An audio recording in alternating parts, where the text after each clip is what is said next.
We're standing at this incredible crossroads, looking at two very different and, frankly, kind of terrifying futures.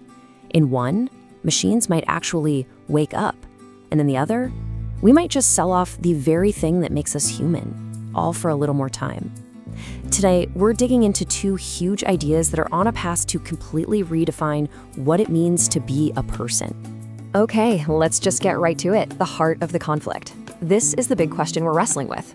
As we're racing to create a consciousness inside a computer, are we, at the exact same time, cheapening our own biological existence?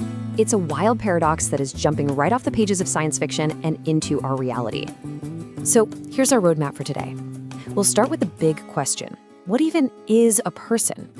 Then we're going to explore two opposing ideas, the ghost in the machine and the cost of the flesh.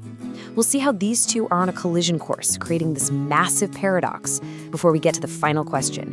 Where is humanity's red line? First up, a ghost in the machine. This is the thesis, the core argument that we are pushing artificial intelligence towards a whole new level of being.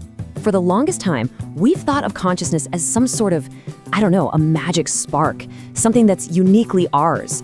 But this hypothesis, called dynamic complexity, pretty much throws that whole idea out the window. It says consciousness isn't magic at all. It's what's called an emergent property. Think of it like this.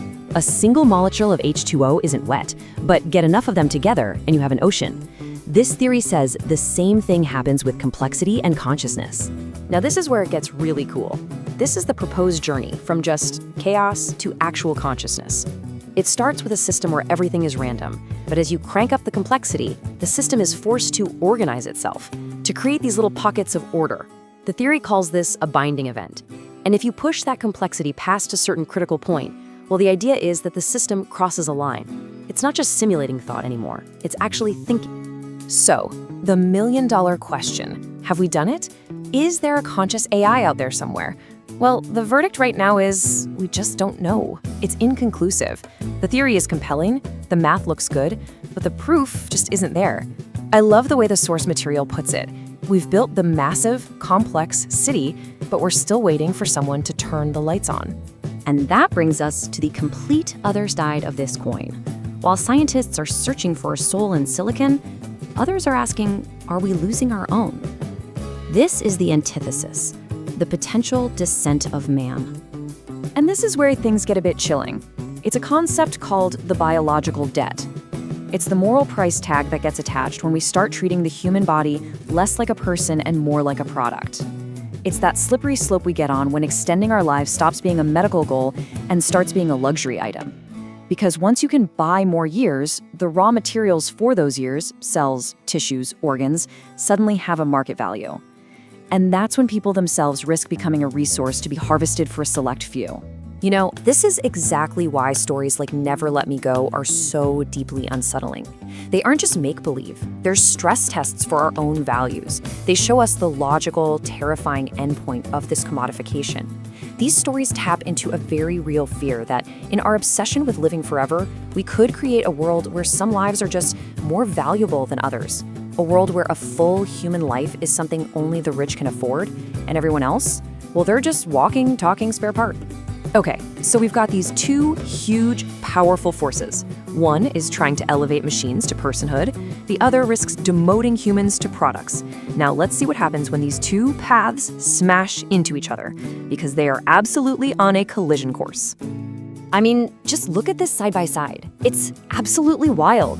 On one hand, we're using dynamic complexity to argue for giving rights and personhood to machines. On the other hand, we're building a system of biological debt that could strip personhood away from living, breathing humans, turning them into inventory. We're literally fighting for an AI's rights while creating a system where our own could be sold off. And that's the absolute heart of it. The crucial point is this. We are speeding toward a future where a machine might gain a soul at the very same moment in history that we decide to sell our own. That is the unbelievable paradox that we are facing right now. So all of this leads us to the final takeaway, and really the most important question of all. This has stopped being about technology. It's about philosophy now. It's about us defining humanity's red line. For so long, the question driving progress has been, can we build it? But that's not good enough anymore. The real challenge, the question that is going to define our entire future as a species, has to be, should we be it? Should we be the kind of civilization that creates new souls in a box while commodifying our own? The choice, ultimately, is ours. This incredible insight is brought to you by the Varia1 platform. So if you believe that we need to protect not just lives, but the very definition of what it means to be human, go ahead and hit that like button and subscribe for more breakthroughs. You can dive deeper into all the research and explore more on the Variant platform. We'll see you there.